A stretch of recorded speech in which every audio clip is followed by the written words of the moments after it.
S'il y avait une chose que je voudrais voir apparaître en 2025, c'est la chose politiquement la plus incorrecte à dire, c'est un gouvernement mondial qui puisse imposer un contrôle des naissances réelles, efficaces, et un contrôle de la pollution réelle, efficace. Et la solution est évidemment, utopiquement, et nous la partageons tous, une démocratie mondiale, un gouvernement mondial qui aurait les moyens de financer les infrastructures. Aux États-Unis, à l'Europe, à l'ensemble des pays de la planète, de se doter d'une gouvernance mondiale dont nous voyons aujourd'hui qu'elle est essentielle pour résoudre les grands problèmes d'environnement. Et Barack Obama est engagé sur ces questions d'environnement. Il veut signer le protocole de Kyoto. Ouais. Eh bien, nous avons besoin de cette gouvernance mondiale. Alors jamais la nécessité d'un nouvel ordre international n'a paru aussi nécessaire autour de trois principes que nous portons depuis des années.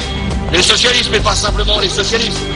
Tous ceux qui ont une conception multilatérale de l'organisation du monde et universelle. Le sommet mondial pour refonder le capitalisme, c'est l'Europe qui l'a proposé.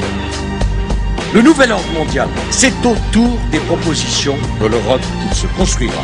When we are successful, we will be. We have a real chance at this new world order, an order in which a credible United Nations can use its peacekeeping role to fulfill the promise and vision of the UN standard. Si on n'a pas aujourd'hui un gouvernement mondial, on ne peut pas parler sérieusement de démocratie. Or, nous n'avons pas. Donc elle a trouvé ses limites, la démocratie. Non, elle ne trouvera son accomplissement que lorsqu'elle sera une structure avec un gouvernement mondial, des gouvernements régionaux et des gouvernements locaux. Dans très longtemps, on ne le verra pas. Je n'en sais rien, mais le gouvernement mondial, il est là. 2009 peut être l'année de naissance d'un nouveau capitalisme, d'un nouvel ordre mondial. On ira ensemble vers ce nouvel ordre mondial. Et personne, je dis bien, personne ne pourra s'y opposer. D'après le psychologue gestaltiste Kurt Lewin, l'un des participants en conférence Messi, il convient d'abord de détruire les anciens équilibres et valeurs pour rendre les relations fluides.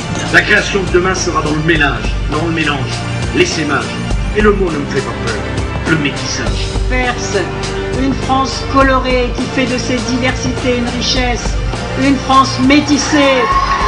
Pour éradiquer à jamais le fascisme et l'antisémitisme, il apparaît nécessaire de changer la nature de l'homme et son modèle culturel, afin que cette matrice autoritaire disparaisse définitivement. D'ailleurs, c'est la consanguinité qui a toujours provoqué la fin des civilisations et des sociétés. La France a toujours connu, au cours des siècles, a toujours été au cours des siècles métissée. Si ce volontarisme républicain ne fonctionnait pas, il faudra alors que la République passe à des méthodes plus contraignantes encore. De nouveaux équilibres et valeurs peuvent alors être établis, qui seront consolidés de façon durable par l'autorégulation. La rééducation devient de l'auto-rééducation.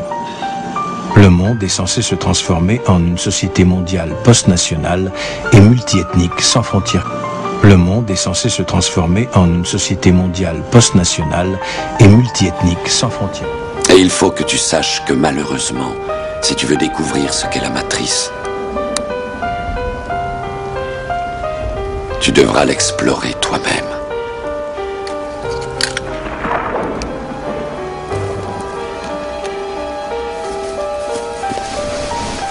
C'est là ta dernière chance. Tu ne pourras plus faire marche arrière. Choisis la pilule bleue et tout s'arrête. Après, tu pourras faire de beaux rêves et penser ce que tu veux. Choisis la pilule rouge, tu restes au pays des merveilles. Et on descend avec le lapin blanc au fond du gouffre.